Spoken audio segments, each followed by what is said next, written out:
Umatras na ang mahigit 200 overseas Filipino workers o OFW sa Israel sa kanilang planong umuwi sa Pilipinas sa ilalim ng Voluntary Repatriation Program ng pamahalaan.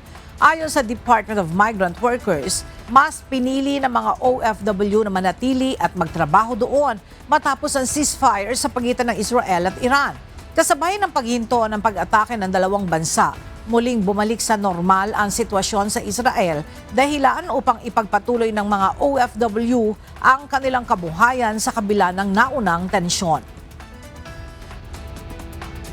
Meron tayong mga kababayan na maaaring dahil din sa nabasa nila ng full activity status or because of the ceasefire announcement, may mga kababayan tayo na